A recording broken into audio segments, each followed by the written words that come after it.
Hello, everybody, and welcome to episode 13 of the 40k Badcast. That's right, the fuckboys are back in town. I think this is a bad boys kind of episode because the Ultramarines are the ultimate 40k bad boys.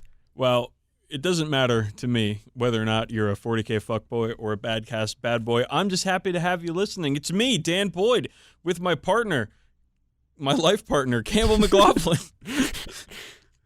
We're here. We're doing it. We're doing the podcast. It's been a while. It has been a while. It's only been like 2.5 weeks, which is a little longer than it should be, but it feels like it's been a month. I think we were supposed to record last week. Yeah. But two things happened last week that made it mostly impossible for us to record. One, Independence Day. Yeah. Aliens came from the sky and destroyed Washington, D.C. And I don't think they destroyed Boston in that movie, did they? No, there's no skyline to blow up. It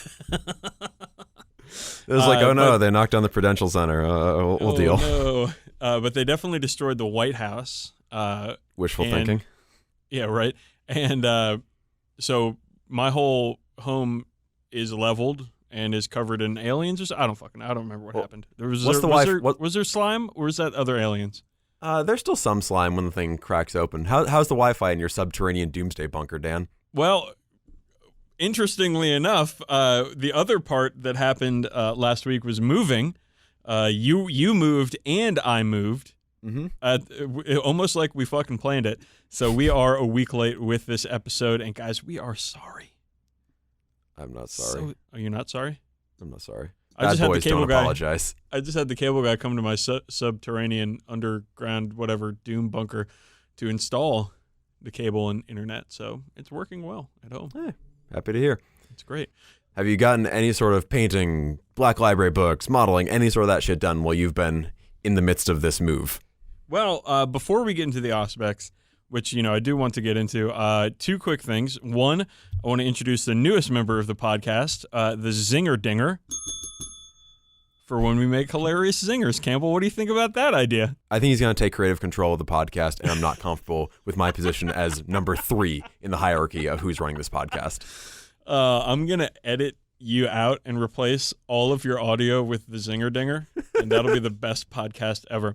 But on a serious note, I do want to say thank you to somebody. I want to say thank you to one of your friends, actually, Dylan Gould, for sending me the Armageddon Battle book. Yeah, that book's fucking cool, isn't it? It's so cool. It details with really like a deep, deep dive into what happened in the third and first war for Armageddon. A little bit of the second war too, but it's extremely cool. Now in 8th edition, Armageddon is completely different. It's like a fucked up demon world, I guess. Yeah, but this stuff already happened though. Like this stuff happened before, and now it's like a demon world. It's a really, really cool book full of a ton of awesome facts and stories, and I can't wait to incorporate it in some of my gaming. You can't not. It's basically like a history textbook, but for that war for Armageddon. And if you've seen, you know how Forgel does the model art pictures and things like that, yeah. It kind of feels like a predecessor to a lot of that.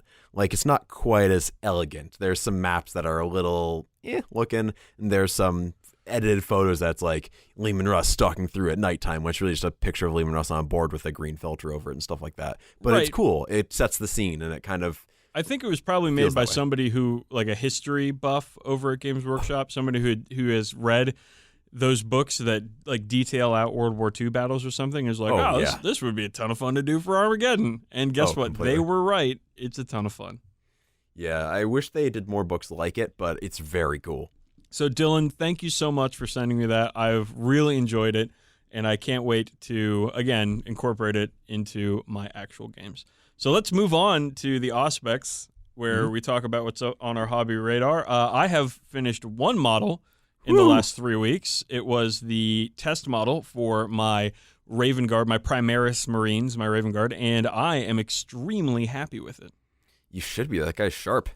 There will be pictures included in the show notes so our listeners can take a look, but it was a joy to come back after I finished painting Raven Guard on like 5th edition. Yeah, I haven't painted one since. Yeah, doing hard edge power armor is very different from doing the cloth on guardsmen or the like kind of gritty detail on guard tanks. Yeah, it's all about like control and crispness, crisp edge highlights. They're talking about it in the most recent White Dwarf. Somebody posted their Raven Guard models and said the thing that makes black power armor look great is crisp edge highlighting. And so I tried to make it as crisp, I'm going to say it as many times as I can, as possible. And I'm really, really happy with the results. Though I did one of Duncan's methods for the power sword and for shading it with just successive layers of Nuln oil on the blade. Nice. And let me tell you, that fucking took forever. For drying time? It's a great effect, but man, oh man, did it take a while. I'm going to do it again because it looks fucking fantastic, but it's kind of a pain in the neck. Other than that, man, this whole moving thing kind of took up all of my time. I've got the other Primaris Lieutenant on my work desk. He's primed and based. I'm going to get to work on him as soon as I can. But other than that, I've played a couple of games. I played with my friend Kevin. Played a couple of games against him and got my butt kicked both times. He's better at 40k than I am. What were the matchups? He had orcs and I had Steel Legion, and orcs are pretty darn good, man. He had a very hard, a lot of infantry and a lot of big tanks. Those fucking battle wagons, man. Those things are nasty. Yeah, they're really durable. With the def roller too, Yeah. because then they're fucking doing strength 10 hits hitting on 2s. That's brutal, but that's what they should be doing. That's what they used to be doing. So I'm happy to see it, but yeah, it's rough. You take that and combine it with like the fucking million orc boys that somehow come along with that, and it's like, fuck, what the fuck do I do? So, I'm still working out how to be effective, if I'll ever figure that out in 8th edition. But I had not figured it out in my 2 games with him, but it's okay because he's a real cool dude, and he let me borrow a baby gate, a child, when it was like child gates so they don't fall down the stairs or something. Yeah, because my for the move, my girlfriend and I, we're combining our cat family. I know what this is like. And the baby gate was there to make sure they didn't kill each other when they met. How'd that go? They didn't. They're fine. Actually, they're starting to get used to one another, which is pretty good. It's been a year and ours still fucking hate each other. That's good, man. Dude, we got like this. No, I've been to your house. You have a room just for one of your cats. Yeah, but now we're switching them and we're using this like fucking hoodoo stuff from Jackson Galaxy, the cat man. Oh, Jackson Galaxy. To make them friends. That's not for this. That's for my other. That's for the 40k Badcast. Okay. Well, we'll the 40k back. Okay. We'll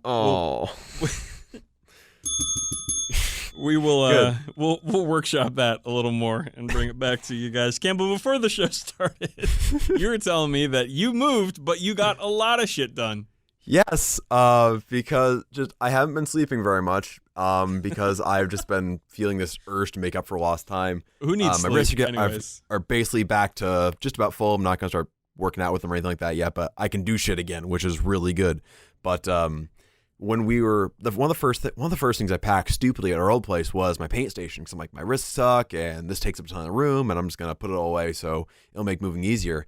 And it was like 2 days before the move, and I'm just there like my legs jiggling, and I'm just like, I've got to fucking paint something. I have to paint something. I have to get my fix. So I look around. The one thing that's not totally packed up is a set of like the Promethean pipes I bought like when they came out, and I have not touched them since I built them. And I went to my local comic book store, bought a paintbrush there, came back, found the paints I hadn't packed up yet, and painted it just with the paints I hadn't packed up yet. And they look pretty good, but it was just this feverish. Yeah, I've seen pictures of them. It's a good looking piece of terrain. Yeah, but it was just like it's good that they're meant to be dirty and oily, because the only brush I had was like fucking thumb width tank brush. Nice. But because I wasn't gonna buy a whole new set of brushes just for this stupid fix. But yeah, so that was that. Then you're an addict. Dude, I am a fucking 40k junkie. Just like good radio. Was that you slapping your arm to get a vein going? Yeah, for the tourniquet for the. Very nice. But in between chasing the resin dragon, I got some reading in. I read Knee Deep by Mitchell Scanlon, which was a sequel story to 15 Hours. Oh, really? The remainders of Larney's squad, which are like Captain Exposition, big dumb guy, and guy who hates everyone for no reason have to fight through the sewers under Brucerock, and it's gross and it's fun, and there's is this a book? It's a short story. It was in the Imperial Guard Omnibus. Oh fuck! Now I gotta get that. Yeah, like I got it for 15 hours when we did the book club back in the day, and it's fun. It's got like a cool, wacky sort of, actually kind of Warhammer Fantasy-esque character living down there in the sewers. I'm not gonna spoil it, but it's fun. And I also read Better the Devil by Steve Lyons, which is a story where a Catachan teenager is put on trial where he has to survive an encounter with a Catachan devil. They just dump them into the jungle and just say, come back and survive an encounter with a Catachan devil. It feels somewhere between Predator and like a young men's adventure story, like an old pulpy one. It was pretty fun. I don't know if that ties into, I think it's Death World is the book that is also in there by Steve Lyons. I'm assuming it ties into that, but it was fun.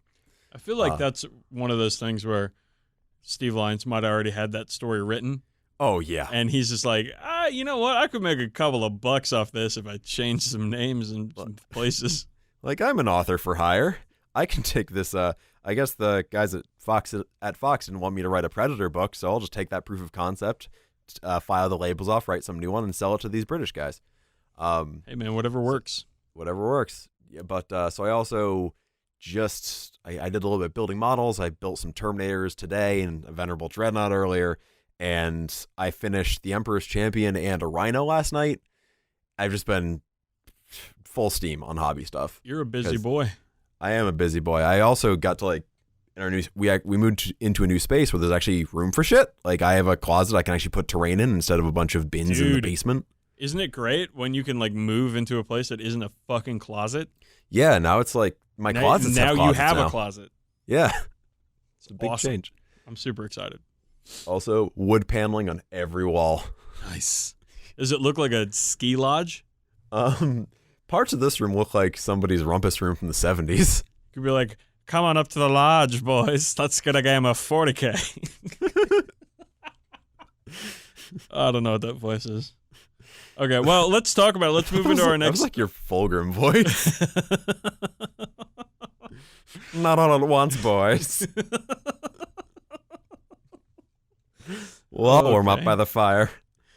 Let's talk about new releases, because some new things came out, I guess. Yeah, well, oh, man. There's a lot of shit that came out. I want to talk about, real quick, about the fucking Reavers.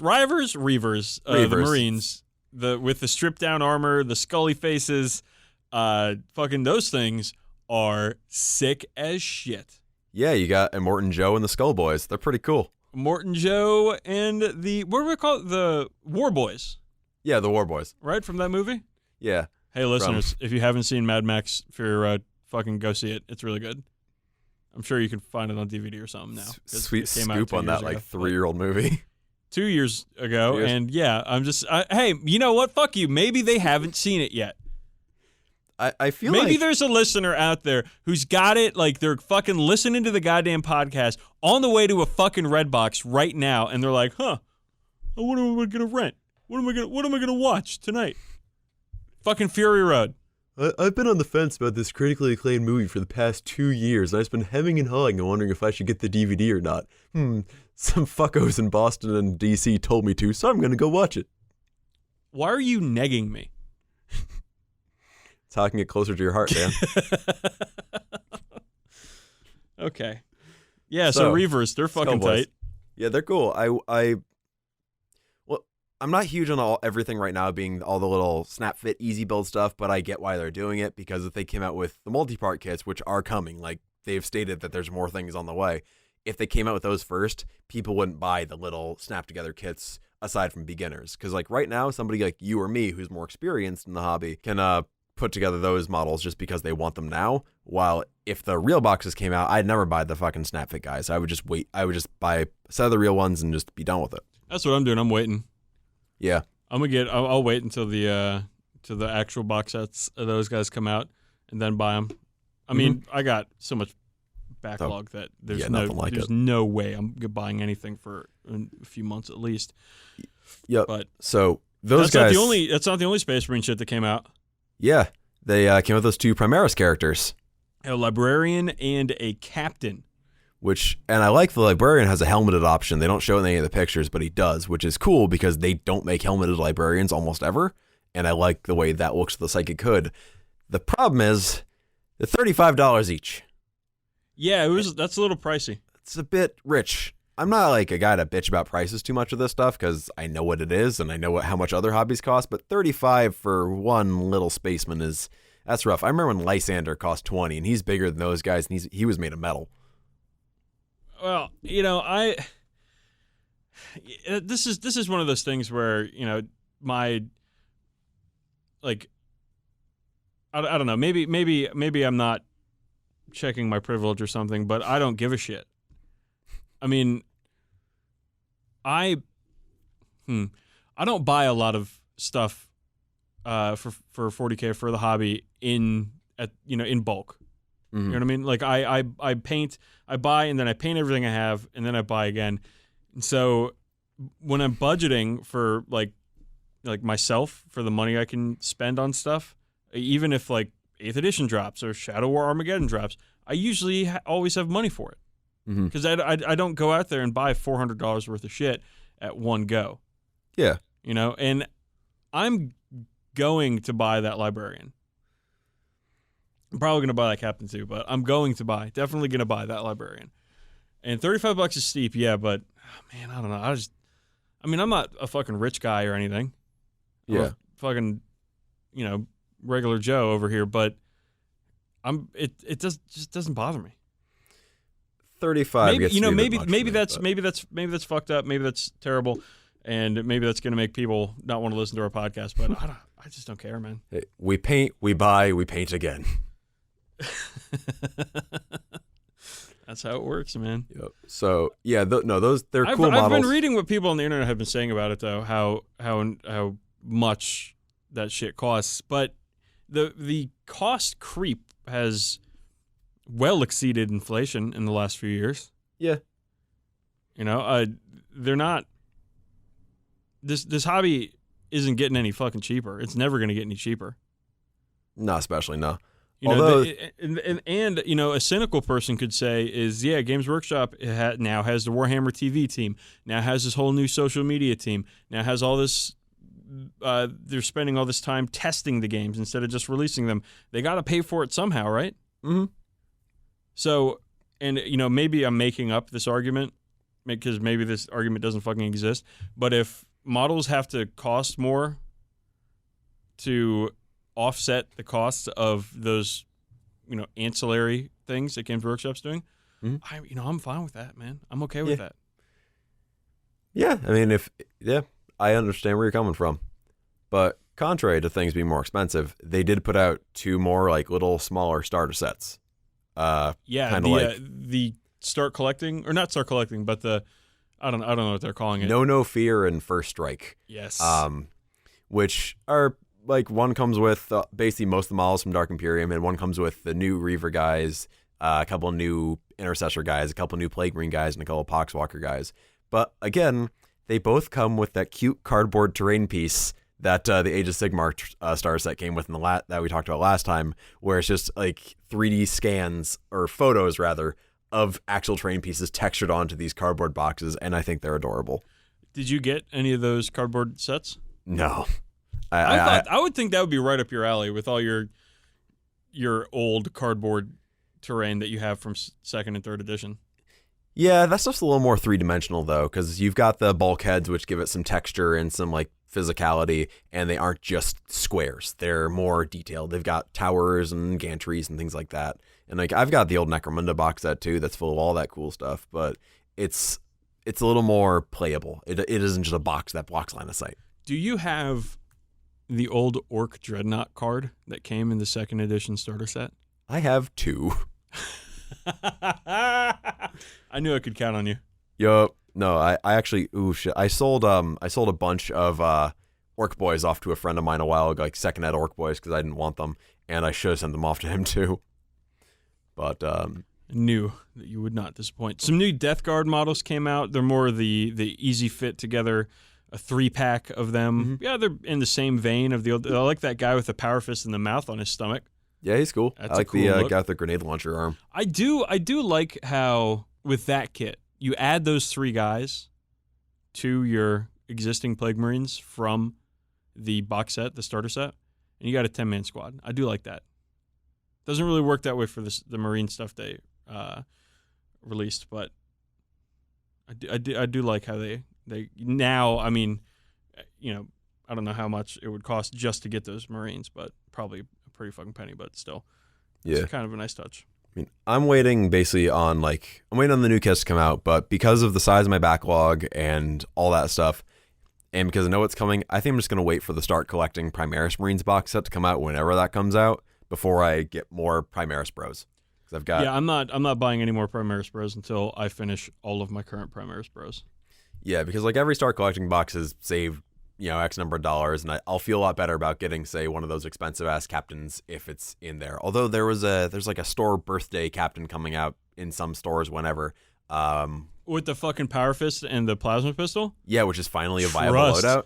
Trust that I'm gonna get that motherfucker. I'm getting that guy. I'll get him because he's special. But I will go to the Springfield Games Workshop on its birthday and lay down the $100 it will take to fucking get that model because, again, I don't care. All right, what else came out? I think that's actually about it for new releases right now. It's mostly just the repackaging of that stuff, and they're talking about the codexes coming out. They're saying everybody's getting a codex, or real soon there's 10 codexes by the end of the year, I think they said. They said in July we're going to see Space Marines. I think we're going to see Death Guard. What else? And Chaos Marines coming up too after Marines. That. But then I think Astra Militarum comes out in August. I'd hope so. Which would be fucking fantastic. And I hope they make everything better. It's all pretty terrible right fucking now. Well, I'll be finding that out for myself tomorrow. I'm playing my guard against Dylan's Orcs, actually. So see what happens there.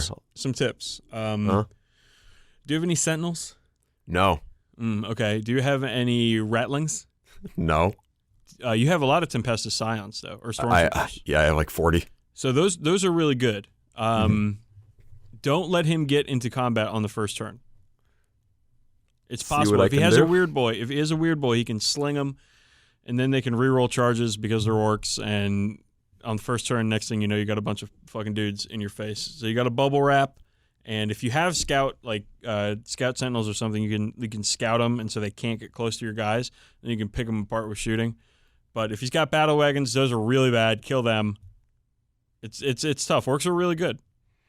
Yeah, well, hopefully I'll put up a good fight. We're gonna be doing. I think it used to be called Meat Grinder. It might still be called Meat Grinder, where just guys keep getting recycled in and stuff like that. So it's just gonna be a big bloody, all day kind of big battle. So that's gonna be a good time. I'm going to a thing this weekend.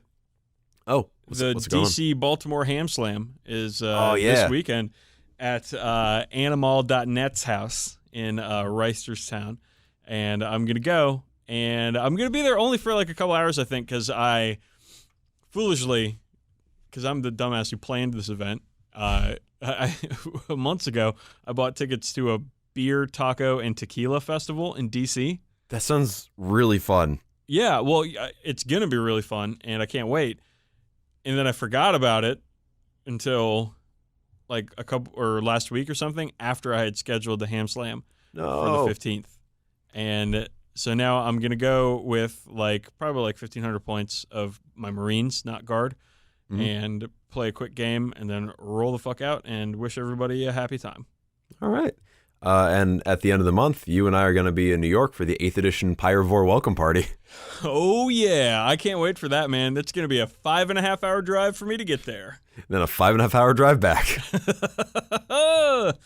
Yeah, going up on a Friday, coming back on a Sunday. Fuck it. Who cares? Let's go play some Warhams. Dude, I'm going to be taking the Greyhound up there, and if I miss my Greyhound back, I'll just get drunk in the Port Authority bus station again.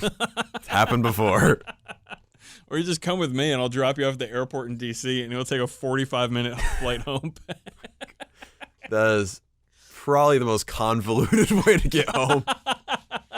If you could involve a boat in there somewhere, that would be the only way to make it better. Oh, maybe a ferry. Yeah. A car ferry? I don't know. Okay, do you want to move on? Are we done with the Auspex and bullshit? I had one game that was going to happen 2 weeks ago when we finished moving, or rather, once we moved once we'd moved out of our current place before we could move into our new place, or moved out of the old place, we're going to move into the new place. Fucking hell. You're really killing it with this sentence here. Dude, I am understanding exactly what you're saying. So, there was a place. It was old. Now it's very old. There's a place that's new. It's now current. Oh, for fuck's sake. All right, so we finished moving most of our shit out, and we couldn't move into the new place yet. So I was going to my friend's house because we were crashing there for the night, and I was going to play Warhammer with him while my girlfriend just kind of was like, fuck it, I'm tired. And we get there, and we are both so fucking beat. We walk through the door, and I'm just like carrying my army over my shoulder, and I just look beat too. And he's like, hey, you look like you need scotch. Scotch. So we just sat around, drank scotch, and got pizza. And you know what? We didn't get a game in, but that's okay. That's okay. Sometimes it's just enough that you're hanging out with your friends. Yup, that's why we do this stupid thing, sort of. It's true. Okay, so let's move on. Speaking of apartments and old places and new places, we're talking about gaming in them today. Right. So I got a new apartment. You got a new apartment. Mm-hmm. What are you going to do? What's your plan?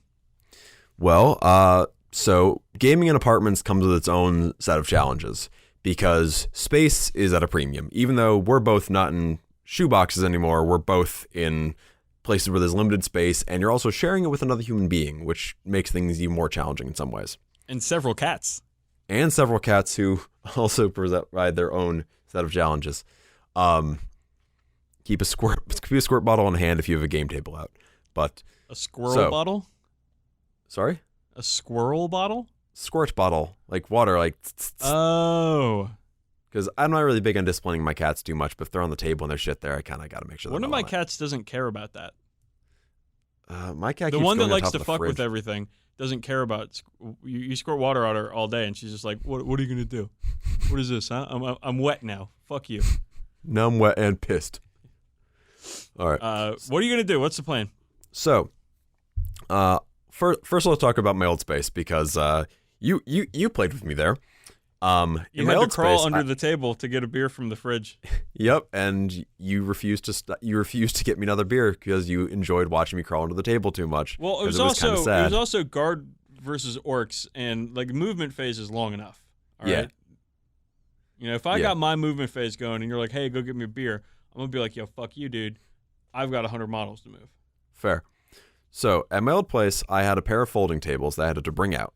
And on top of the folding tables, I put a set of tiles, like Realm of Battle tiles or Tablescape tiles. These were Tablescape in this instance. But the problem was, my place was so small that it dominated the entire living room, and it made the room unusable. Like, no one else could even be in that part of the house, really. And because it was such a small apartment, you couldn't really get away from it. So that sucked for a number of reasons. For one, you had to crawl under the table to get to the other side. For two, the room was destroyed. And for three, my back was to a window most of the time, so I had to make sure I didn't lean back too far because I didn't want to fall out of it. Yeah, that would be bad. You're on the top floor on that one. I was. And it's about as bad as my previous two apartments where I had the same setup. I had folding tables and the same tiles. And basically one person would have to be in the bathroom and one person would be in the rest of the kitchen. Nice. Which is, nice. It's all right. It's all right. So unfortunately, when we kept the folding tables in the basement at my old place, and that basement flooded like fuck because Boston landlords are as bad as any other landlords. And when we moved them here, we saw they're covered in mold, and there are these like porous surfaces, so the mold just got in there, and no matter how much you scrubbed, it'd still be there. And I don't really want to live with this potentially poisonous mold in my home, so we tossed them. Nice. We offered them up to the altar of Nurgle, and they were taken away from my trash cans the next day.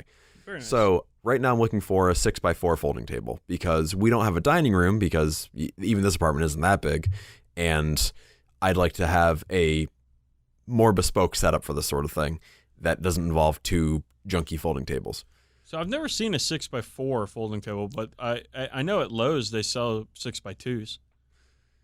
Interesting. You just grab two of them. Yeah. So I'll keep that in mind. But also there's a company called Terra. I don't want to endorse their product because I haven't played on it yet, but they do make a 4x6 table specifically for this sort of thing. So I'm on a wait list to see what their stuff is like, and I want to see if maybe one of my local game stores can pick up their stuff because I want to be able to host games in my house right now because I actually have a very big office that has a big, wide expanse of space. Our place is very open right now. And even if I set up a game table in here, it wouldn't be that bad. You could still get in and out. You could still be comfortable. Yeah, that sounds great, man. So yeah, that's what I'm hoping for, but I need to see what that's like, and I'll see about the Lowe's ones. Storage is kind of the issue I have for that too. Well, I've got a similar situation where I have an office, I guess, in my apartment that my girlfriend and I are using as a place for, like, my computer desk is in there, my hobby desk is in there, her desk is in there, and it's we have another couch, for guests. It's not a guest room because I don't fucking do guest rooms, but if somebody comes over, they can sleep on that couch or the other couch. I got 2 couches. Spoiled for choice. Living the fucking life over here. Yeah, so I'm thinking about folding tables. I'm thinking a couple of folding tables, those Lowe's 6x2s, 2 of those, and a fat mat. Mm-hmm. I'm thinking that's where I'm going to start. That's a pretty good place to start. My only issue with fat mats and things like them is when you have a table that isn't perfectly level or isn't one piece, signs a little dip in the middle or something like that. Because, for instance, my old folding tables were only 5.5 feet wide, so a fat mat would just be draping over the sides. With my big rigid board tiles, it was fine, but with something soft, it would just floop over. Yeah, I mean, I've played on that before though, and worst comes to worst, you can always get cut a piece of plywood or something to shape. And then you could put brackets on it, like under it, to hold it onto a table if you were handy enough to do so. I'm thinking that might be an idea too. Maybe make that 8x4 to have a little record keeping area or something to put on top. If you got room for it, yeah. Yeah, I mean, we have a storage unit too in our building, so. Oh, that's good. My girlfriend got legit mad at me when we were moving, and I got a box delivered to the house, and she's like, Campbell, what the fuck is this? It weighs 35 pounds. And I go, it's a bunch of white dwarfs the guy was giving away on Facebook. She was not happy. She was justifiably unhappy, but she was not happy. I can't blame her on that. Were they old white dwarfs? Of course. How old? 3rd and 4th edition, mostly. Oh, those are cool, though. Those are valuable. Yeah, exactly. Well, not valuable. They have 0 value, but there's hobby inspiration value inside, I guess. I was looking through one earlier today, actually, and it had a Golden Demon Baltimore, and I was thinking about you, Dan. Baltimore? Yeah. That's great. I'm not going to do the Baltimore accent. I'm very sorry, everybody. I wanted to ask you also, are you going to stick with a temporary setup for your gaming in your apartment, or are you going to try to do something more permanent? I think with the size of my apartment, I don't think I can do a permanent setup. I think the folding table is the way to go for me because I don't have, say, a room I can set aside to build a table in or put a table in. And even if we did have, say, a dining room table, we'd want to use that for actually eating on once in a while, ostensibly. Well, you can't just eat off the floor? Like a couple of fucking animals? Well, before tables were invented, people ate on the floor. Oh, how long did it take tables to get invented? What do you think? What do you think the timeline on tables was? I imagine 35 years, and then the first guy who did it got killed for his thinking outside the box, and then the guy after him stole the idea and probably started selling them. Okay. For Sans dollars or whatever people used for money back in the caveman days. Okay. So I was I remember, man, back in the day, linked to a website. I think it was somebody's gaming blog called Drunk Dwarfs, and it doesn't exist anymore. I've looked of this guy and his friends building a gaming table. Yeah, and it was awesome, and I want to do that. I don't have the space for it either. I got to go temporary also, but I want to. I would love to have a permanent setup. It had directions and blueprints and everything for an 8x4 gaming table, and there was waist high, not fucking thigh high or knee high like a lot of those folding tables and shit are. So you're not bending over too much. It had a place so you could rest your foot, so you could fucking Captain Morgan pose on the bottom of it. Yeah, it was really, really cool. Really nice setup. Can't find the fucking website anymore, but maybe. Hey, listeners. Wayback Machine, man. Listeners, if you have a fucking line on what I'm talking about, if you know what I'm talking about, and you can fucking hit me up, contact at 40kbadcast.com, please. I want to get my woodworking on. Give Dan wood, people. I'm very Send excited, Dan though. your wood. I'm very, very excited to have a place to play in my house. So storage I found to be is the hardest part, as things like terrain take up a shitload of room. What do you got for that? I don't have much for that, man. I have this closet in my house right now. It's full of my girlfriend's stuff, my gaming stuff, and instruments. We both play music, and like my upright bass is in there. That thing fucking takes up a lot of room. Yeah, no kidding. Never buy one of those if you want to have fucking room in your house at all, ever. Are you in a rockabilly band? No, I'm not. Though I should be. Yeah, you should be. Yeah, I used to tour with the Reverend Horton. No. His bass player, Jimmy something, is extremely good. Way better than I'll ever be. That's Jimbo's amazing. Yeah, Jimbo. Yeah. So, yeah, terrain, man. That's a tough one. That's a whole nother slew of big boxes, I guess. Mm-hmm. You know, I had a thought. I might just buy a painted terrain. I might not. I don't like to get started with terrain. Yeah. Like go on fucking eBay or something and buy like a terrain kit that's already painted, so I can just like get a fat mat, a couple of folding tables, and just play in my house while I work up a terrain collection. It's just dry brushing, man. That's really 99% of it is just dry brushing. So right now for me, the way I used to have my terrain in bins in the basement, which fortunately were above the flood line, so none of them got destroyed like my tables did. But right now I've got a closet that's basically a dedicated terrain closet, and it's working for me really well. I'm looking forward to being able to just pop that open and get shit out of there and put it on a table and not have to worry about packing it Jenga-like in this big box with packing material to make sure nothing gets broken. It's pretty nice. So before we end this segment, what is the most quote-unquote apartment game you've ever played? The most apartment game? Like thinking about the things we've been talking about and like the concerns about space and jury rigging setups and things not being quite ideal, what is the most apartment game you've ever played? Give me an example, please. Playing in my old apartment where people had to crawl under the table to get to the other side, and you had to use like shitty folding tables and things like that. So I'll go with mine, and we'll see if we have to scrap this entire part of the segment or not.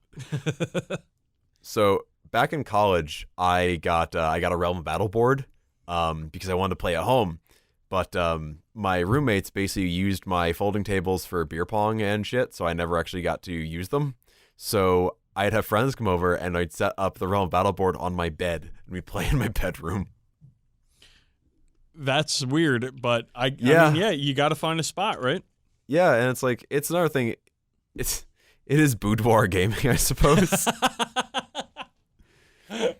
But I like having that extra layer of intimacy as your Tyranids are eating my guardsmen. But yeah, you gotta keep it intimate. Gotta keep it intimate, baby. Okay, no, that's the thing. Keep your friends close and your enemies closer. Keep your friends close and your enemies in your bedroom. All right, we're moving on. It's time. It's time for the Fanfiction Challenge, version 2 of the Fanfiction Challenge. And Campbell, holy fuck, did we get some good ones this time? We got a lot of them this time, too. Like, we got, like, the first time around, I don't know, maybe it was because not enough people were, I don't know, what's the right word, cultured enough to know who Biff Tundridge was.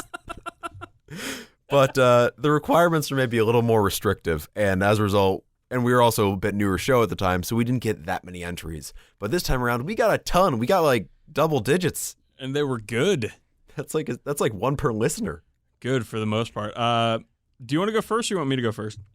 So I just want to say, first of all, thank you to everyone for sending these in. Oh my God, thank you so much. You sent so many, and including the guy who sent a remarkably late entry into the Biff Tundridge fanfic challenge, and the other one where when I read it, there's another one separate from that where I just thought, I wonder if everything's going okay at school for this guy and if he needs any professional help.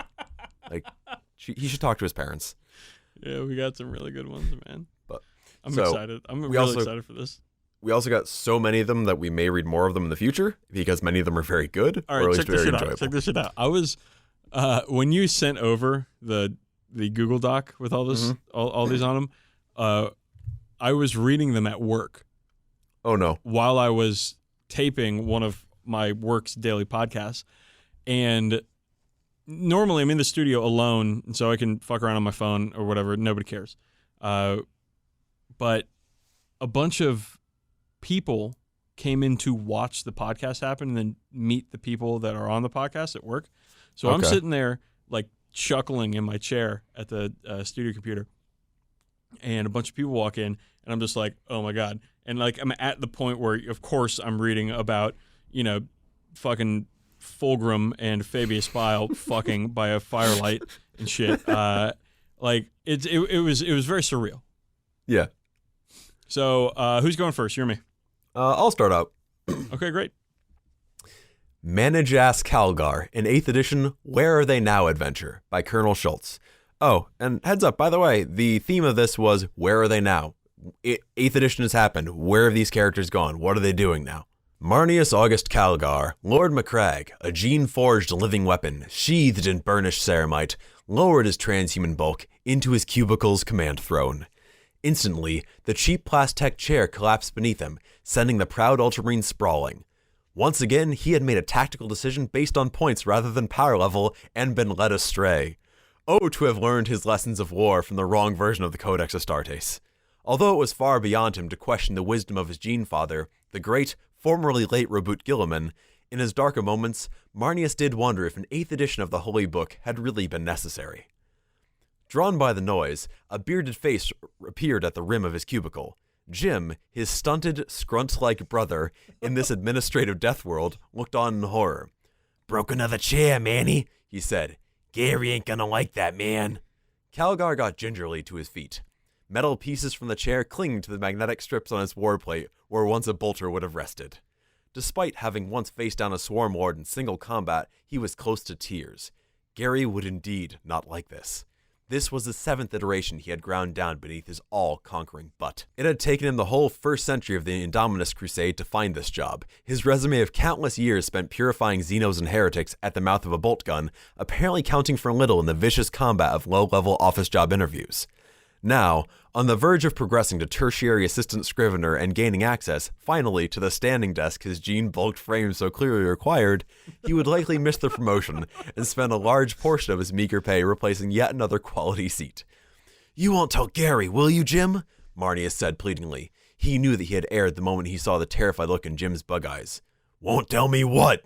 an unnaturally deep voice growled from behind him. Primaris Marine Captain Gary Aquilon, resplendent in blue and gold Gravis armor, and adorned, not with purity seals, but with a red clip-on necktie. "This is the last straw, Calgar! I want to see you in my office right now!" With a curt nod to Jim, Marnius turned and followed his manager to his fate. The dismissal had gone quickly, like a summary execution. Willful butt destruction of Administratum property being the sole ground. "Just be glad that in the age of easily created Primaris Marines, we no longer need servitors, Marnius," Gary said with a sneer. The Primaris Marines, who had already taken so much from him already, had finally taken the rest. This was it. Carrying a cardboard box with his few meager office possessions through the parking lot to his beat-up old third-hand Land Raider, Marnius decided to fight his final battle. The shame of the Ultramar Social Welfare Service's handout queue was too much to bear, and the only other job out there for him, replacing Gilliman's corpse in the stasis field at the shrine during tourist season, wasn't that great an option either. So, using the skill of field repair and improvisation he had learned as a mere battle brother fighting the enemies of the Imperium centuries before, he enacted his final stratagem. Marnius stripped some of the rubber tubing that insulated the power feed to the las cannons and connected one end of this improvised hose to the Land Raider's exhaust. He then fed the other end in through the commander's hatch. Settling into a command throne that supported his weight, he said a prayer of benediction to the tank's machine spirit, started the engine, and closed his eyes. Sometime later, he heard Jim's anxious voice shouting outside, "Look what you done, you bastard! Save him, you well-sculpted, finely detailed asshole! Save him!" To his credit, Captain Gary, cloned pride of the Ultramarines typing pool, charged forward towards the transport, power sword flailing. He approached the broad width of the assault ramp, clearly not too tall to fit through the aperture, if only he could get the door open. But, through some oversight of his unnatural creation, Gary hesitated. He did not hit the clearly designated open hatch button like any regular Marine may have, but rather commenced headbutting the sloping door with all his might. Inside the vehicle, these efforts did not go unnoticed. At first, Calgar was perturbed that his final battle was being disturbed, although he weakly made the sign of the Aquila in silent thanks for Jim's stalwart loyalty. Though, as time passed, the banging on the hatch got louder. It no longer bothered Calgar. Indeed, as Marnius' vision began to tunnel and his multi-lung fought a losing battle against the noxious promethium fumes, a wry smile grew on his bluing lips and a final happy thought entered his dying brain. This was a land raider. Primaris Marines couldn't get into this transport. So, I love this one because it is so fucking real. Oh my God. Like, it's so, like, it's not even funny. It gets so sad, and I like that. I think that's very funny. And I was actually anticipating having to write my own fan fiction if nobody entered in. And mine was also going to have Marnius Calgar in it, although it went a different direction than mine did. I particularly love just the Byzantine fucking Imperium bureaucracy bullshit being brought into a realistic office space environment.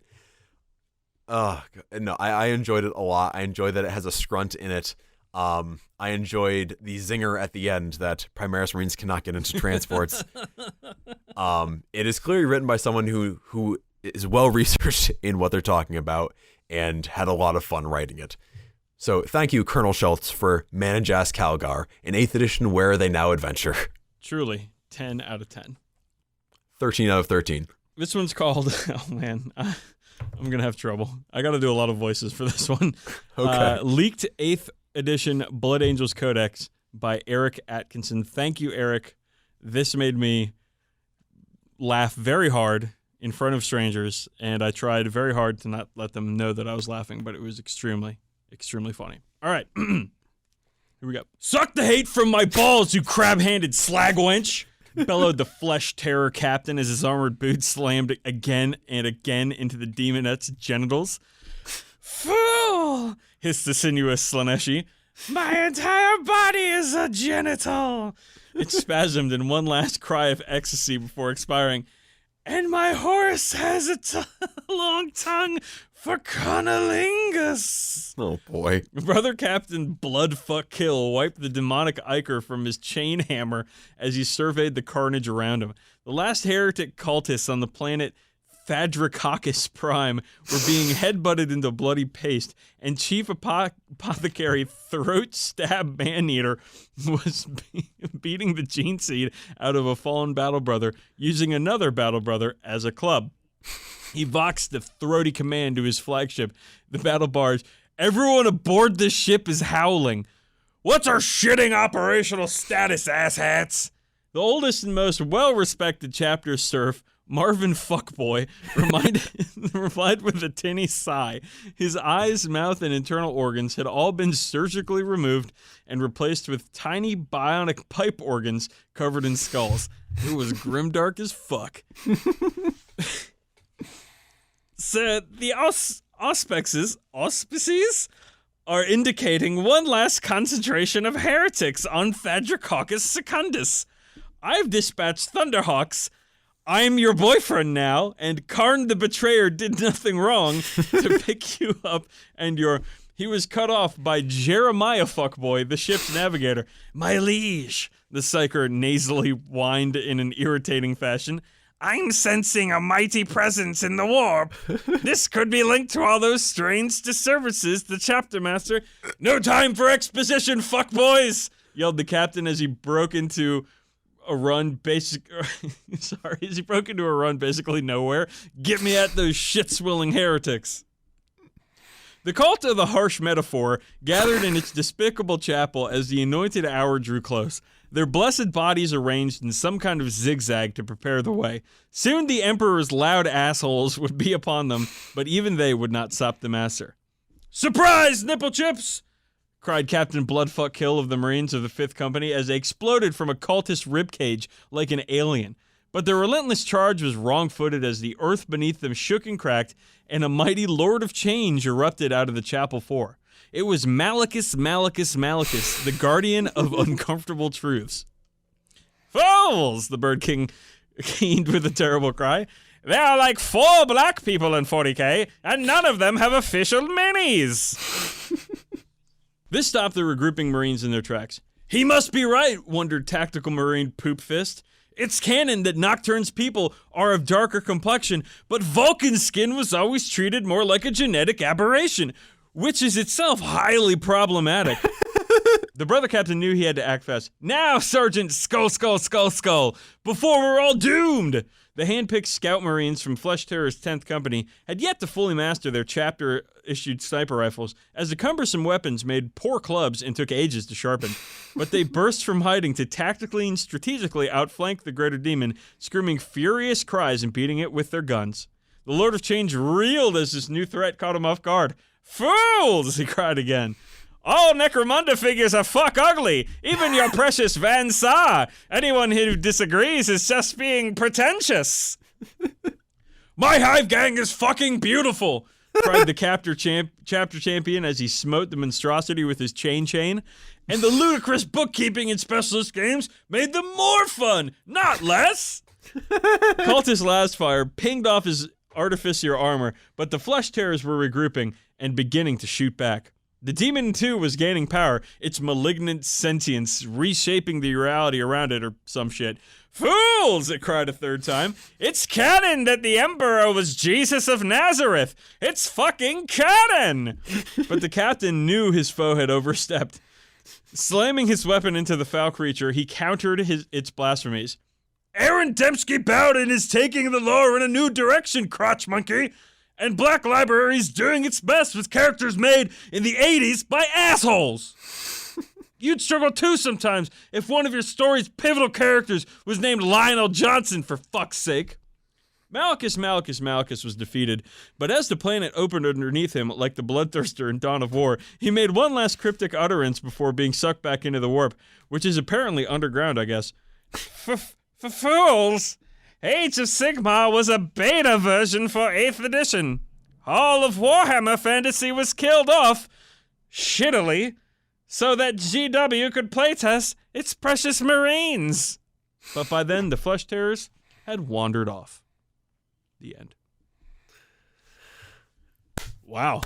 Yeah. Excellent. That was Eric Atkinson. Hilarious. You touched on several of the cultural zeitgeists, whatever, around 40k right now, and that was really, really good. It made me laugh out loud, and that was really the only one to do that, except one I'm saving for later by my new best friend Dylan Gould, who we're gonna bring that one in at a later time because he made it specifically for me. But Eric, thank you so much, man. That was hilarious. I was a big fan of you apparently doing for the psyker on the ship, for you apparently using Fozzie Bear's voice. Yeah, well, I didn't. You know what I should have done? I should have made characters before the show and done it that way. But working with what I got here, guys. Okay, we're not going to do Factor Fanfiction this week because it's too much fanfiction. But there is such a thing. You just got it. I really want to thank you guys so much for writing in all this stuff. The first fanfiction challenge was a ton of fun. Loved doing it. Loved seeing you and your little perverse creative weirdness happening.